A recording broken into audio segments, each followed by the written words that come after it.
Test तो देना लेकिन उसका एनालिसिस नहीं करना, उससे अपना सिलेबस रखना, जो कि बिल्कुल गलत है। मैं फाइनल ईयर एमबीबीएस स्टूडेंट हूँ और नीट एस्पायरेंट की ऐसी मिस्टेक जो उनका सिलेक्शन रून कर देती हैं, और 90% स्टूडेंट ये मिस्टेक रोज़ करते हैं। मैं अथर्व हूँ और मैंने ये मिस्टेक खुद की है और दूसरों को फेल होते हुए देखा है। आपने ये वीडियो पूरा देखा तो यकीन मानो आप 90% स्टूडेंट से आगे तो वैसे ही निकल गए। मिस्टेक नंबर 1, 10 घंटे पढ़ना। गलत। अगर फॉर एग्ज़ाम्पल अगर आप प्लांट किंगडम जैसा चैप्टर है और उसको आप 10 घंटे आप उसको सुबह से लेकर शाम तक पढ़ते हो, और शाम को अगर मैं आपसे पूछता हूँ कि प्लांट किंगडम में आपने क्या पढ़ा और आप 30% तक उसका रिटेन नहीं कर पा रहे हो, तो यकीन मानो आपने नहीं पढ़ा उसको अच्छे से। तो फिक्स कैसे करें? आप 10 घंटे नहीं लेकिन 3 घंटे पढ़ो, लेकिन आप उस चैप्टर को अच्छे से पढ़ो। इसमें आप कुछ टेक्निक का यूज़ कर सकते हो, जैसे कि एक्टिव रिकॉल का। मिस्टेक नंबर 2, एक ही सब्जेक्ट से प्यार करना, जो कि है गलत।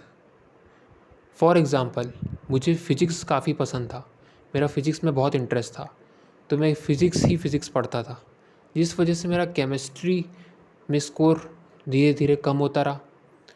तो इसको फिक्स कैसे किया? मैंने फ़िज़िक्स, केमिस्ट्री और बायो तीनों को सोचा, क्योंकि तीनों का वेटेज सेम है, तो मुझे थोड़ा प्रैक्टिकल अप्रोच रखनी पड़ी, और उस वजह से मैंने तीनों को प्रॉपर टाइम दिया, फोकस दिया, एनर्जी दी। मिस्टेक नंबर 3 है मॉक टेस्ट तो देना लेकिन उसका एनालिसिस नहीं करना, जो कि है गलत।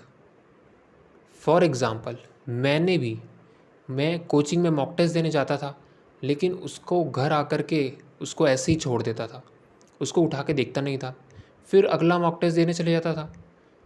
तो ये इस वजह से मुझे काफ़ी प्रॉब्लम हुई। तो इसका मैंने सॉल्यूशन क्या किया?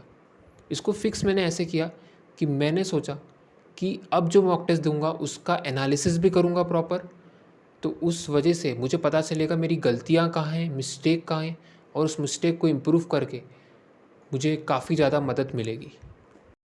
नेक्स्ट है डाउट नहीं पूछना। क्लास में डाउट नहीं पूछना, जो कि पूरी तरह से गलत है।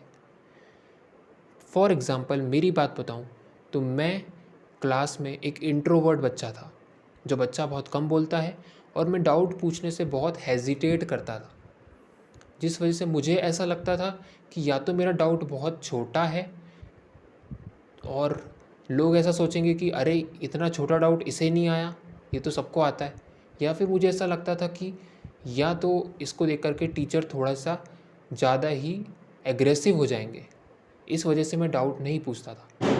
तो इसको फिक्स कैसे किया? इसको फिक्स करने के लिए मैंने जब ऑनलाइन कोर्स ज्वाइन किया था तो मैंने डाउट पूछने चालू किए। जो भी मन में डाउट है उस टॉपिक से रिलेटेड वो मैंने पूछे, और उससे मुझे यकीन मानो काफ़ी फ़ायदा हुआ। नंबर 5 और लास्ट जो है कोचिंग के भरोसे अपना सिलेबस रखना, जो कि बिल्कुल गलत है। आपको ऐसा लग सकता है कोचिंग के साथ साथ चलेंगे तो कोचिंग वाले अपना सिलेबस कराएंगे। शुरुआत में तो लगता है कि काफ़ी स्लो सिलेबस चल रहा है, लेकिन एंड तक आते आते इनकी स्पीड काफ़ी ज़्यादा बढ़ जाती है, और लास्ट में ये तक बोल देते हैं कि सिलेबस तो आप इतना तो खुद ही पढ़ लेना, क्योंकि ये तो केवल मगअप करने वाला, रटने वाला टॉपिक है, तो आप खुद ही पढ़ लेना। इसलिए इसको फिक्स कैसे करें? कोचिंग के भरोसे ना बैठें और खुद अपना दिमाग लगाएं, और जो टॉपिक हैं आपको दिख रहे नज़र आ रहे हैं उन्हें खुद पढ़ते जाएं। तो ये थे कुछ पॉइंट मेरे हिसाब से जो मुझे आपको शेयर करने थे। अगर आपको पॉइंट्स अच्छे लगे हैं तो फॉलो करो और कमेंट करो नीट if you want more such contents. Thank you, see you in the next video.